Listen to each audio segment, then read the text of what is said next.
동경의 제주라는 동경 아라카와구의 한 가방 공장. 애월읍 고내리 출신의 홍원정 씨가 바쁘게 일선을 돌리고 있다. 5살에 일본에 건너왔다는 홍원정 씨. 그가 자랑스럽게 생각하는 것이 있다면 바로 향후회다.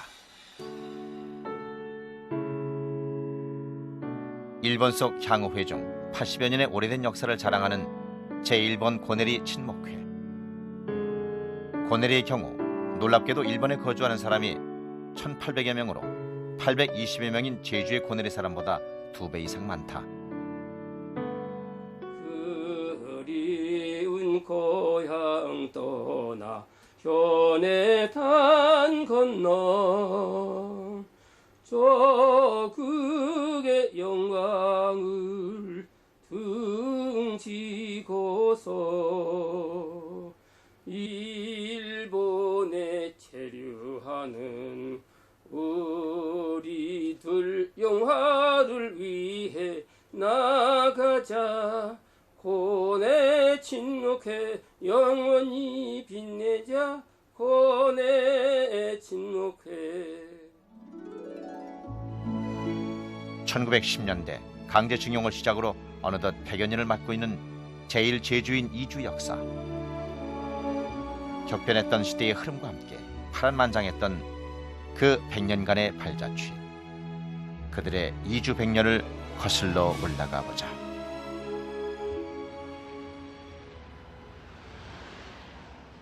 오사카 국립민족박물관. 세계 각국의 민속을 보여주는 박물관의 한국전시관에 눈길을 끄는 컬렉션이 있다. 바로 제주 초가 모형도다. 1984년 중요 민속 자리로 지정된 성읍 민속마을의 초가 모형도로 독특한 제주의 주거 문화를 보여주고 있다.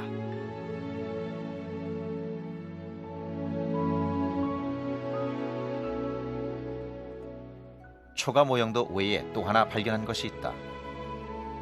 공식적으로 제1제주인의 삶을 말해주는 희귀 자료다. 바로 1933년 조선시장의 모습을 담은 사진집 아사히 그라프다. 이게 아사히 그래프, 아사히 신문사가 낸 그런 사진집이거든요. 그래서 그것이 단순한 사진만이 아니라 그 시대에 있는 여러 가지 상황에 대해서 찍은 사진들이 있습니다. 그래서 그 속에 1933년도에 나온 그 사진 중에 조선시장을 주제로 한 사진이 딱 나옵니다.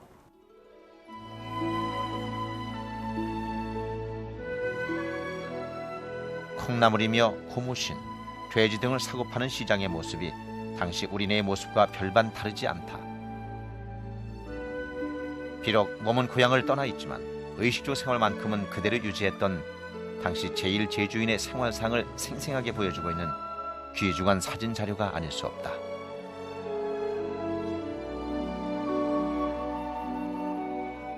현해탄을 건넌 제1제주인들의 집단 거주지로 널리 알려진 조선시장. 1910년대 말부터 강제징용자들과 이주 노동자들이 하나 둘 정착하면서 제주촌이 형성됐다.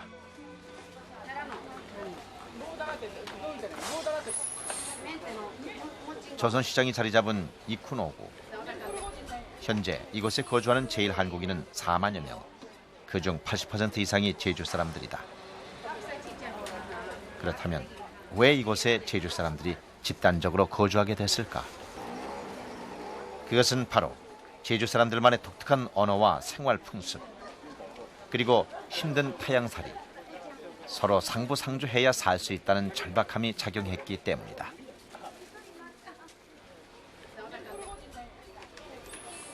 조선시장 입구에 있는 시라노 운하. 이 주변이 제1제주인의 최초 정착지로 알려져 있다. 이카이노 지역에 제주 사람들이 모여들기 시작한 것은 1910년대 말. 잦은 홍수의 범람으로 시라노 운하가 건설되면서부터다. 일본 사람 자체가 못 사는 그런 당시 이그노구는 그 땅이 낮은 습지라서 그래서 그 시라노 운하가 되기 전에는 그 여름철에 비가 오면 그 홍수도 많이 나오고 그런 땅이었거든요. 뭐 가축을 기르거나 아니면 그 농사를 하거나 그 정도밖에 못하는 땅이라서 오히려 그 땅을 쓰는 사람이 없으니까 제주 사람이라도 거기에 들어가서 집단적으로 살 수 있게 됐다는 거. 지금은 주택가로 변모됐지만 운하가 건설되기 전에 이카이노 지역은 땅이 낮은 습지대로 한마디로 사람이 살 수 없는 땅이었다.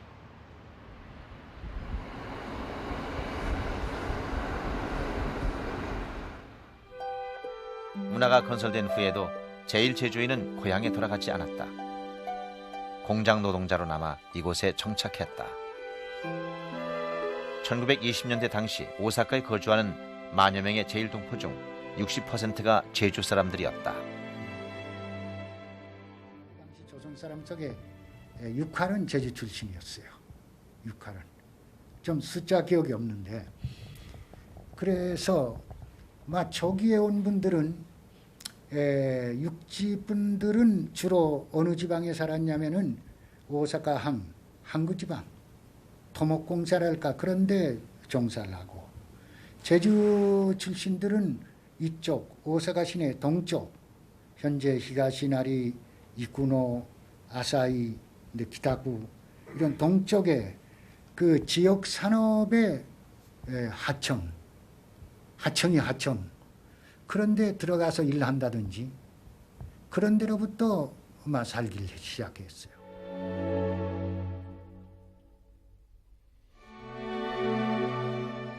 일본에 정착한 제주 사람들의 삶은 한마디로 비참 그 자체였다. 쓰러져가는 움막에 살면서 거친 밥을 먹고 누더기를 걸친 채 간신히 생계를 유지해 나갔다. 특별한 기술은 물론 일본어도 제대로 하지 못했던 까닭에 방직 공장이나 유리 공장, 고무 공장 등 노동자와 행상으로 일하면서 일본인의 40~50%에 해당하는 싼 임금과 중노동에 시달렸다. 열악한 환경, 저임금보다 그들을 더 힘들게 하는 것은 심한 차별과 편견이었다. 조센징이라는 차별과 멸시, 쓰레기장에서 폐품을 골라 내다 팔아야 할 정도의 빈곤한 생활, 가혹한 노동 조건과 민족 차별적인 임금, 열악한 주거 환경, 이것이 바로 정착 초기 제1제주인의 실상이었다. 잠만 자고 장사는 할머니들이 대부분이었습니다. 이 앞집 다 그랬습니다. 그전에는 매일 5원짜리 묶어가지고 이 집 저 집 댕기면서 장사했거든. 오줌 똥 다 강에 떨어지게 그렇게 집을 짓고 살았어요. 그 낫도 가져라 하면 낫도가 무엇인지 몰라서 그래서 이것이라 해서 얻어맞고 미싱 한 대, 2대 놓아서 말이며 그래서 아침부터 밤늦게까지 그래서 생활을 해 나갔죠. 네. 조선 사람이 일이 없었습니다. 그러니까 일본의 법으로서 그 인정 안 되고 있는 것도 숨어서 해서 그렇게 대단하게 정말 그렇게 살았죠.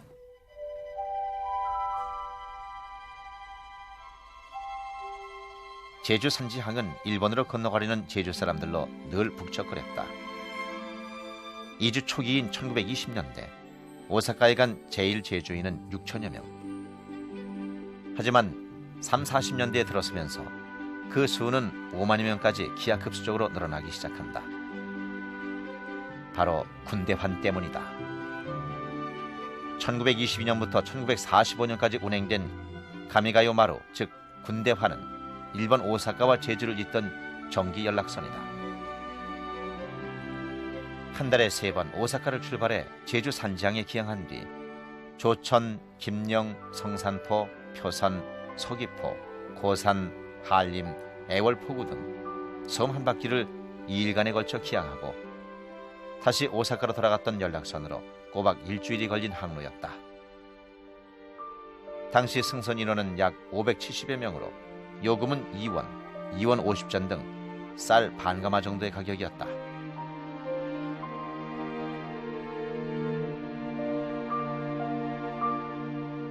그렇다면 왜 많은 사람들이 현해탄을 건너 일본으로 건너왔을까? 군대환이 오고 가던 1920년대부터 1940년대까지는 세계대전의 발발로 일본이 호황을 누리던 시절이었다. 더구나 군대환의 기착지인 오사카는 공업화가 추진되어 가는 까닭에 값싼 노동력이 절대적으로 필요하던 시기였다. 척박한 땅에서 태어나 일제의 수탈에 시달렸던 제주 사람들에게 현해탄을 건너는 것은 배고픔을 벗어날 수 있는 유일한 선택이었다. 당시 군대환을 통해 일본으로 오고 가던 사람은 연간 약 3만여 명. 일본에 도착한 그들은 먼저 건너온 친지나 이웃을 찾아 하나 둘 정착해 나가기 시작했다. 1920년대 군대환 이야기는 스기하라 교수의 책에 자세히 언급되어 있다.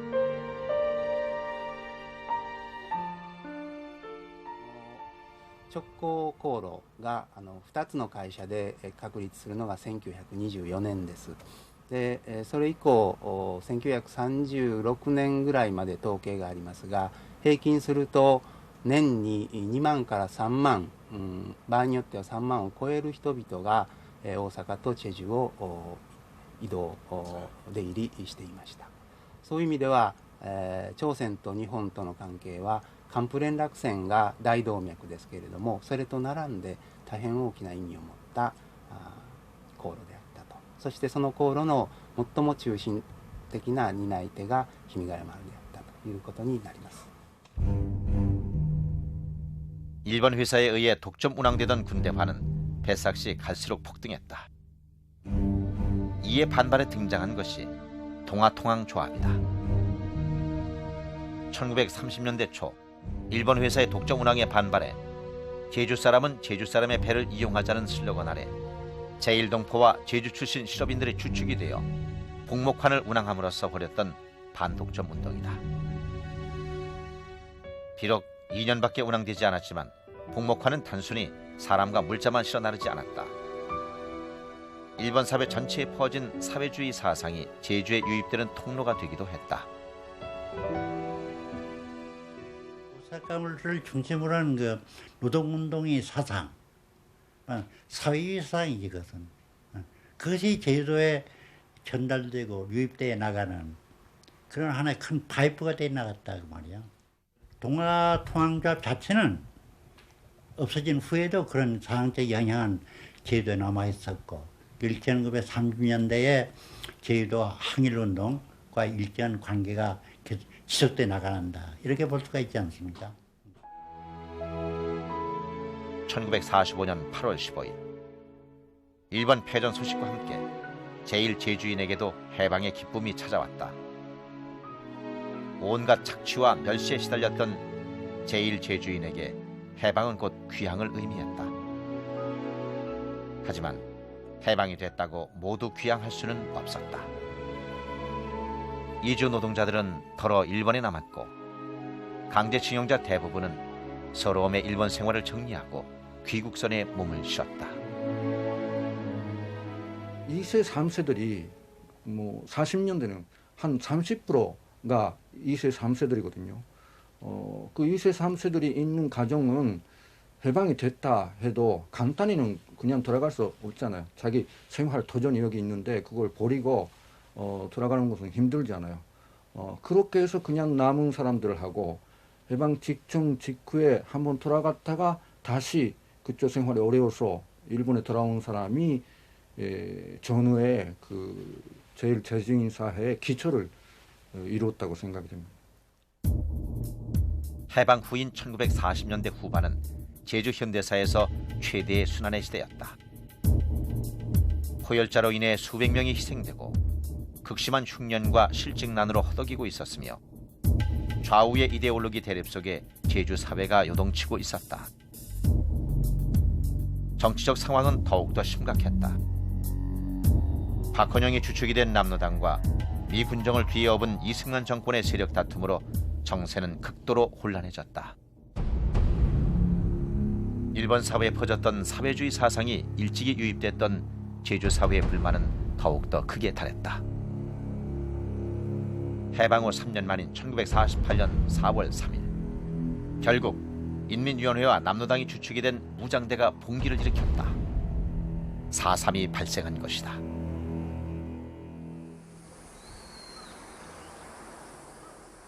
일본의 옛 도읍지인 나라현. 일본 사회의 저명한 시인으로 알려진 김시종 선생이 살고 있다. 4.3 당시 11살의 나이로 남로당 활동을 했던 그는 4.3이 한창이던 49년 시를 남겨야 한다는 부모님의 절박함에 밀항선을 타고 일본으로 건너왔다. 남로당과 인민위원회가 주축이 되어 일으킨 4.3. 죄 없이 희생된 도민들에 대해서는 책임을 통감한다는 그는 지금도 이 역당에서 참회의 눈물을 흘리고 있다. 지난 2000년에야 4.3에 대해 말문을 열었다는 그에게 4.3은 과연 무엇일까? 원망은 없죠. 원망은 없지만은 참회가 있지네. 내가 언제나 그 뉘우침이 넘으시면서 역시 자기는 그게 절대 정의의 일이었던데 지내보니까 무모한 일을 일으켜서 그게 남로당 역시 제주 군사위원들이 주로 일으킨 일이 전에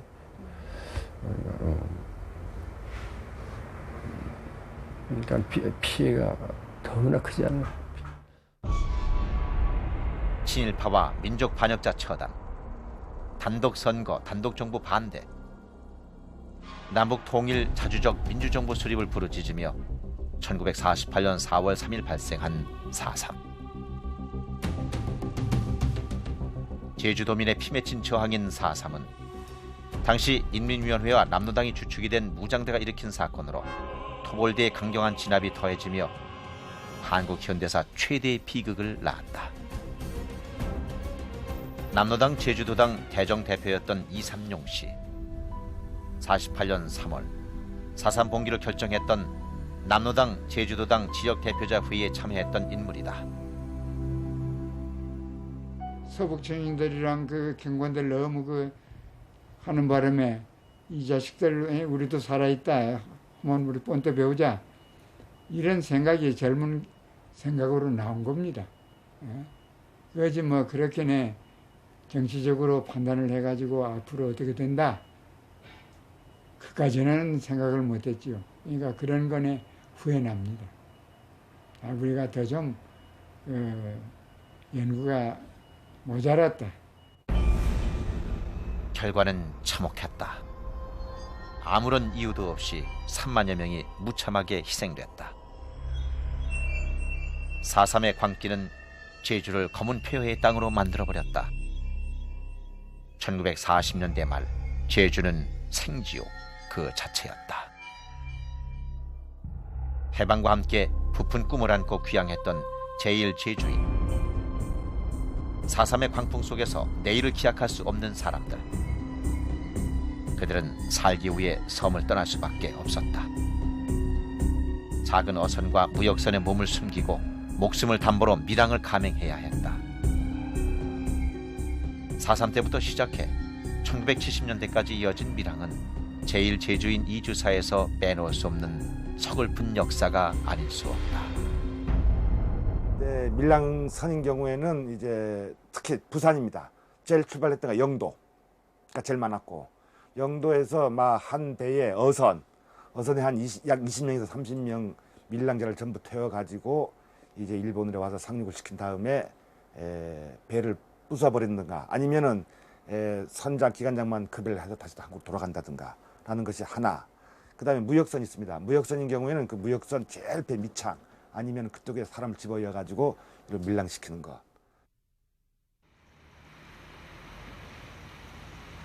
이마라기현 오미다마시. 이곳에 1960년대 두 차례 밀항 끝에 일본 정착에 성공한 사람이 있다. 바로 연매출 70억 원의 장판지 생산 공장을 운영하고 있는 조천업 출신의 안동화 씨다. 첫 번째 밀항 실패 후 3개월간 오무라 수용소 생활을 했던 인물로 오무라 수용소의 이모저모를 상세히 기억하고 있었다. 1동, 2동은 아무도 안 써. 3동, 4동도 비우고 5동 이렇게 수용자들이 있더라고요. 1동이 전부 여자. 난 3동에 있었는데 3동이 한 거의 100명. 그 여자 동에 몇 명 있는지 모르지만은 5동에도 한 100명 정도는 있었을 거예요. 한 방에 한 10사람씩 방을. 근데 1층, 2층 있는데 2층에는 아무도 안 살고.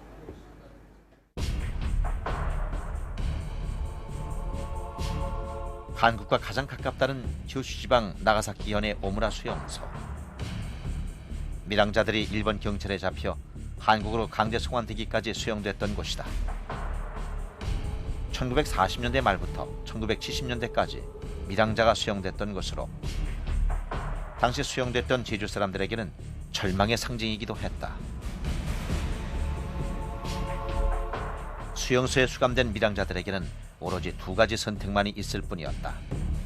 국적 선택에 따라 한국으로 강제 송환되거나 북한으로 보내지는 것이다. 살기 위해 또는 더 나은 삶을 위해 목숨을 걸고 밀항해야 했던 제1제주인. 그들에게 오무라 수용소는 뼈에 사무친 통원의 장소가 아닐 수 없다.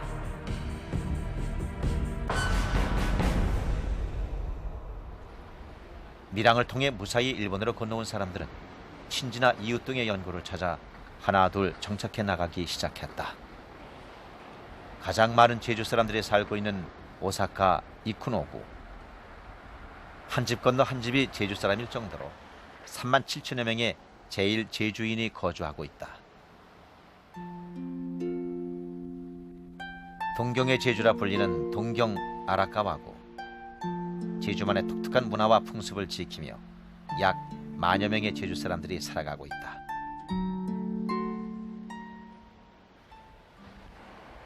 일본 열도 북부에 위치한 센다이시.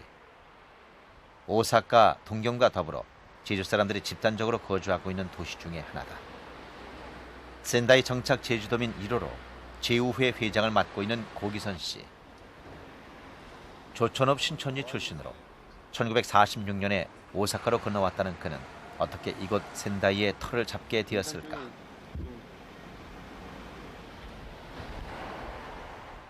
그때 백판 있으면은 낭악스 고무신 큰 거, 그 큰 공장이 많이 우리 한국사 했습니다. 그때 그것을 몇 개 가져와가지고 팔라고 얘기 왔습니다.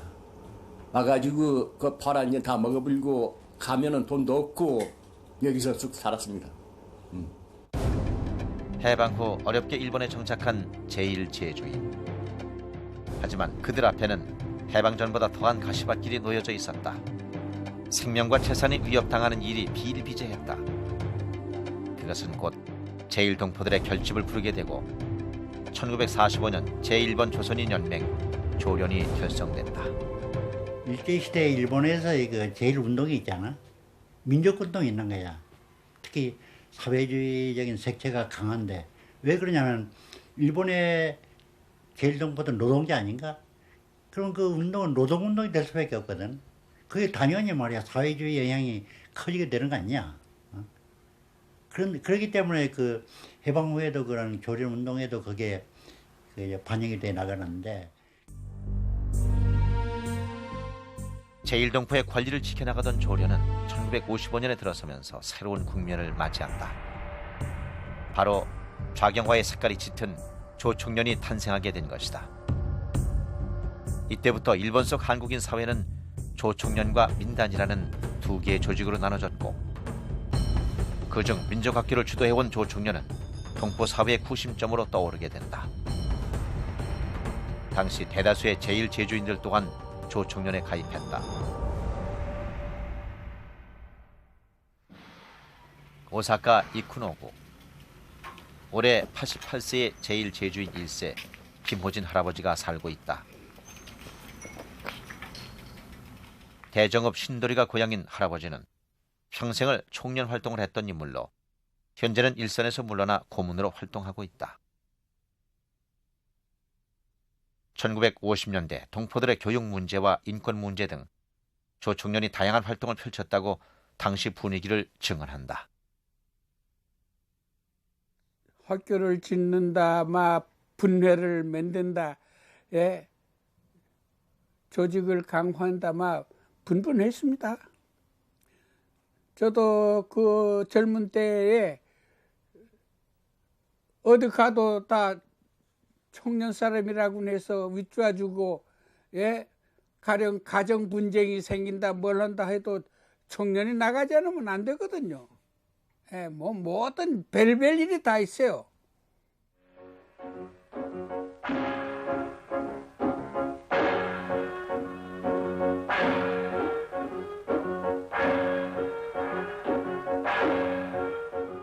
조청년은 빠른 속도로 제1동포 사회의 중심으로 자리 잡아갔다. 제1교포의 문제 해결을 위한 정부 간 교섭 창구, 북한에 대한 경제적, 물질적 지원 등의 목표로 지난 1955년 결성된 조청년. 그렇다면 조청년이 제1동포 사회의 구심점으로 떠오르게 된 이유는 무엇 때문일까? 바로 총련이 주축이 되어 추진해온 민족교육 때문에 가능했다. 1958년 북한으로부터 막대한 지원금을 받고 우리의 말과 글을 가르치는 민족학교를 조청년이 일본 각지에 세웠기 때문이다. 북한으로부터 자금을 받은 탓에 북의 영향력에서 벗어날 수 없었지만 우리의 말과 조국의 역사, 민족 예술을 가르치는 까닭에 제1동포의 정신적 후심체로 빠르게 성장할 수 있었던 것이다. 조청년이 결국 교육열이 높은 제1동포들의 마음을 움직인 것이다.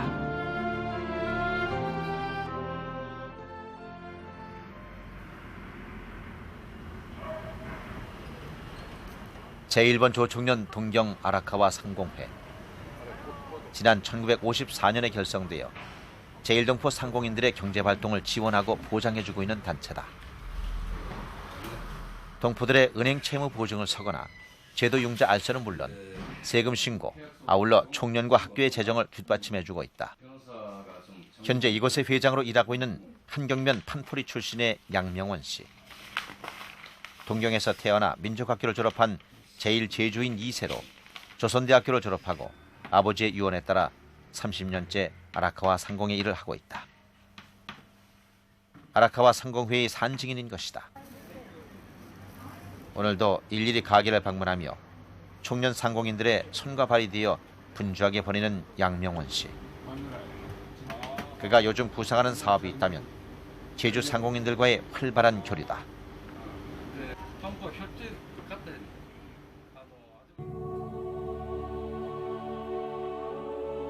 초등학교에서부터 대학교까지 민족학교를 졸업한 그에게 잊지 못할 학창시절의 기억이 있다. 바로 중학교 시절에 있었던 친구들과의 이별, 즉 북송이다. 매주 기숙선이 나갔습니다. 그래서 우선 그땐 다 우리 생활이 가난했으니까 교실에서 좀 수수하게 좀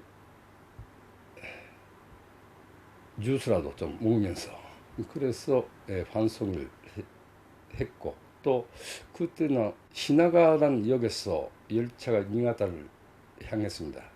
그래서 시나가 역까지 환송을 해준 기억이 있습니다.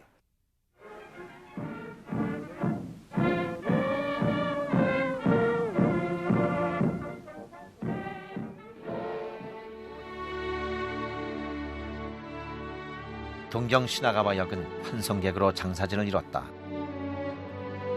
북한 적십자사와 일본 적십자사의 인도주의적 협약에서 시작된 북송.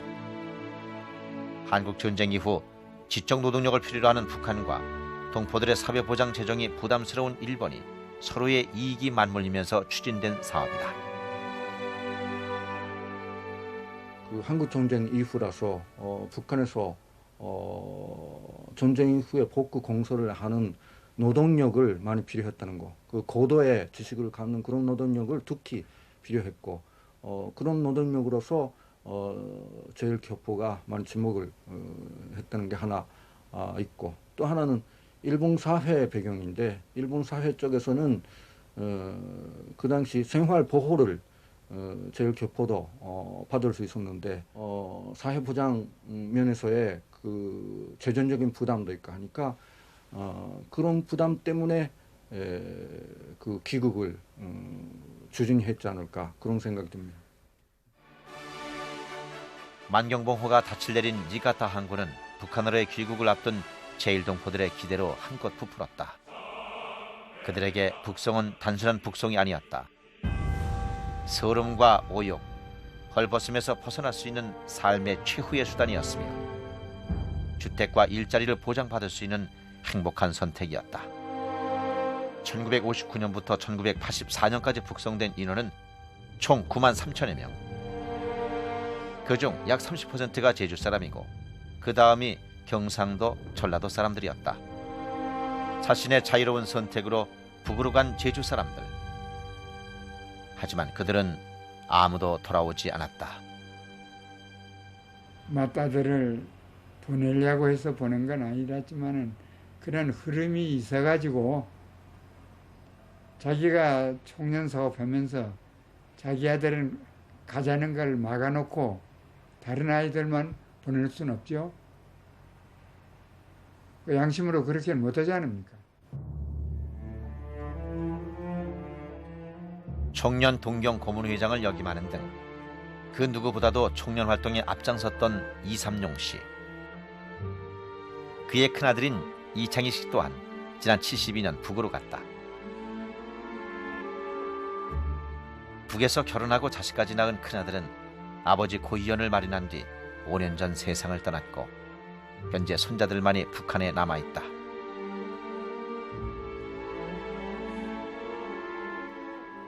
돈 줘서 1억 좀 줘가지고 자식 데려올 수 있으면은 하는 사람들이 적지 않습니다. 그건 사실입니다. 그렇지만은 그렇게 되지 않기 때문에 할 수 없고. 남북의 정치적 상황에 따라 민감하게 반응하는 제일동포 사회. 1980년대에 들어서면서 한국 국적을 취득하는 이가 늘었지만 아직도 남북이 아닌 해방 전의 국적을 그대로 유지한 사람들도 있다. 사이타마현에 살고 있는 제일제주인 2세 소설가 김석범 선생. 침묵을 강요당한 채 어둠 속에 가려져 있던 4.3을 1980년대 중반 당시 유학생이었던 강창일, 김명식과 더불어 일본 속에 알리는 데 앞장섰던 소설가다. 까마귀의 죽음을 시작으로 대하소설 화산도까지 그가 다룬 작품의 소재는 모두 제주의 4.3. 20여 년간의 집필 끝에 완성한 화산도는 지난 98년 마이니치 예술상을 수상할 정도로 일본 문단에서도 인정을 받은 작품이다. 작가로서의 그의 화두는 바로 4.3의 진실 규명, 그것이다. 강제로 권력으로 말이야. 강대한 그 무력, 경찰력. 그 제주도 백성을 다 억압해가지고 말이야. 입을 막지 않았습니까? 하고 싶어도 하지 못하는 거다. 입을 열지 못해. 숨도 크게 쉬지 못하지 않았어. 귀도 막아야 되고. 이것이 그러니까 4.3의 기억을 다가 말살을 하자는 거다. 부르주아 출신의 냉소주의자 이방근과 행동하는 젊은이 남승지의 궤적을 통해 4.3을 둘러싼 한국 현대사를 담아낸 화산도.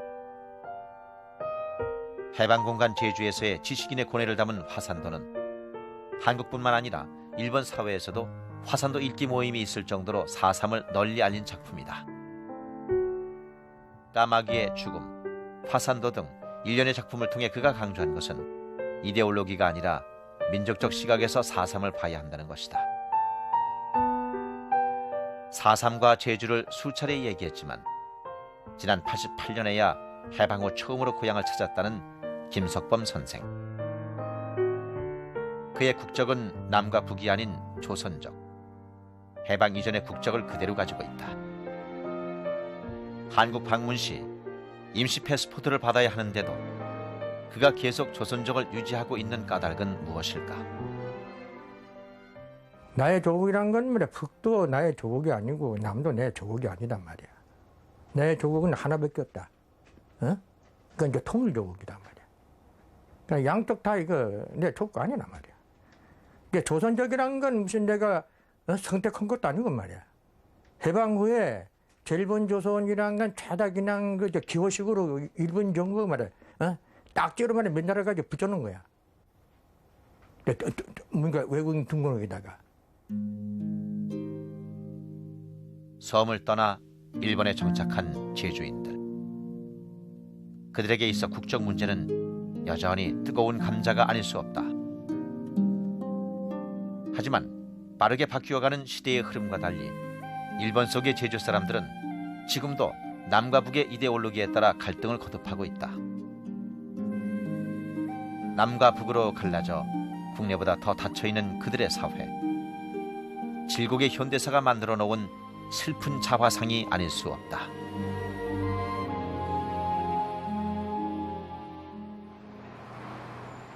동경에 있는 한 학원. 한국인에게 일본어를 가르치는 학원으로 오늘도 수십 명의 한국인이 일본 사회에 적응해 나가기 위해 열심히 일본어를 공부하고 있다. 과거 70년대까지가 밀항 세대였다면 이들은 한마디로 비행기 세대. 공부를 위해, 더 나은 삶을 위해 일본을 찾은 뉴커머 세대다. 1970년대 이후 비행기를 타고 일본으로 건너온 뉴커머들은 약 10,000여 명. 그들은 일본에서 식당을 운영하거나 회사에 취직해 일본 속의 제주인으로 뿌리를 내리고 있다. 이 학원을 운영하는 제일 제주인 2세 박시찬 씨. 뉴커머들의 정착을 위해 3, 4세들과 교류를 갖게 해주는 등 다양한 노력을 기울이고 있다. 제일 많은 것은 이제 우선 일본 기업에 주식을 해가지고 회사원으로서 이제 전적을 하는 케이스하고, 또 하나는 한국 식당을 자기가 자영을 해가지고 만들어서 이제 그래서 이제 한국 식당을 차리고 이렇게 식당업으로 이제 성공한 그런 사람들이 많습니다. 이제 최근에 하나의 특징으로서는 인터넷 회사를 차리고, 특히는 그 컴퓨터 관련해 그런 IT 벤처 기업으로 나오는 그런 것을 설립해가지고 성공하는 나라들도 있고, 그런 이 뉴커머들이 많아졌다는 것도 하나의 특징으로 얘기할 수 있다고 생각합니다. 재래 수공업이나 음식점들을 운영하는 제1동포 1, 2세대와 달리 뉴커머 세대의 영역은 훨씬 전문적이고 다양하다. 올해 41세의 송영민 씨 또한 대학 시절 배낭여행을 통해 일본을 돌아본 후 91년 새로운 비즈니스 꿈을 안고 일본에 정착한 뉴커머 세대다. 부인과 함께 무역 중개업을 하며 일본 사회의 당당한 일원으로 살아가고 있다. 사실은 유학 생활 끝나가지고 한국으로 가는 부분도 있지만은 이 일본에서 5년, 6년, 5년 이상, 10년 이상 살다 보면 일본 사회에서 살려고 하는 뉴커머들이 요즘 많이 늘고 있습니다. 세계 경제대국 1위, 일본 사회에 적응하며 저마다의 부푼 꿈을 이뤄나가고 있는 뉴커머 세대. 이러한 뉴커머들은 앞으로도 계속적으로 늘어날 전망이다.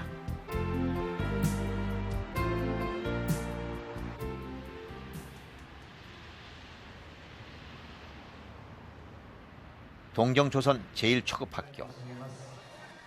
초저녁 수백 명의 사람들이 운동장에 모였다. 아라카와 대야회 때문이다.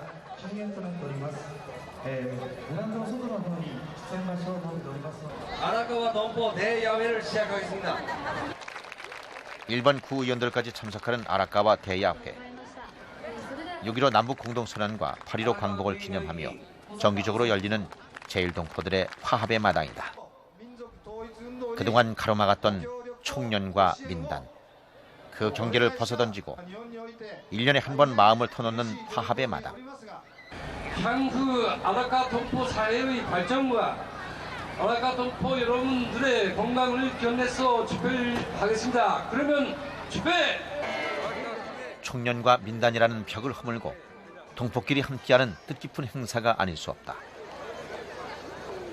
학교 운동회하고 어른들의 운동회하고 서너 번 여기서 가집니다. 그렇기 때문에 오늘 이 마당이 중요하기도 합니다만은 1년에 서너 번 가지는 그 모임을 통해 가지고 지역에 사는 우리 교포끼리 더 잘 같이 잘 살고 굴린 일본 사람들하고도 같이 지내고 친하게 지내고 서로가 화목하게 살아가자 하는 겁니다.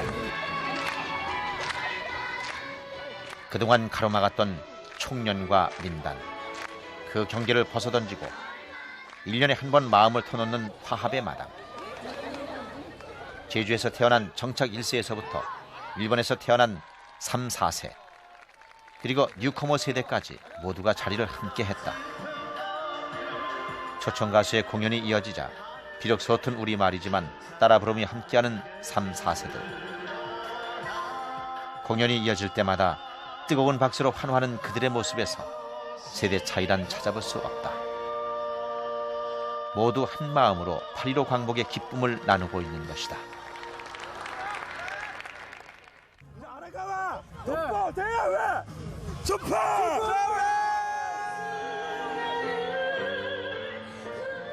투박한 제주 사투리가 정겨울 정도로 많은 제주 사람들이 사는 아라카와구. 간만에 고향 순후배를 만나 흉어물 없이 마음을 터놓으며 향수를 달래는 사람들. 조국과 고향 사랑의 마음으로 함께한 이들의 모습은 척박한 땅과 거센 바람, 질곡의 역사를 이겨내며 힘겹게 살아온 제주 사람들의 모습 그대로다. 우리들의 자화상인 것이다.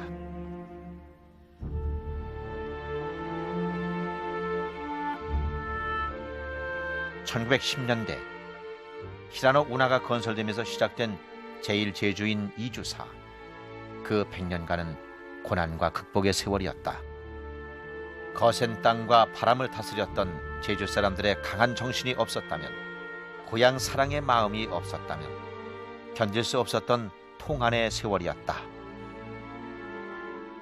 식민지 사람이라는 서름과 4.3의 고통, 그리고 험난한 밀항의 역사까지 질곡의 현대사를 온몸으로 부딪히며 일본 속에 뿌리 내린 제1제주인.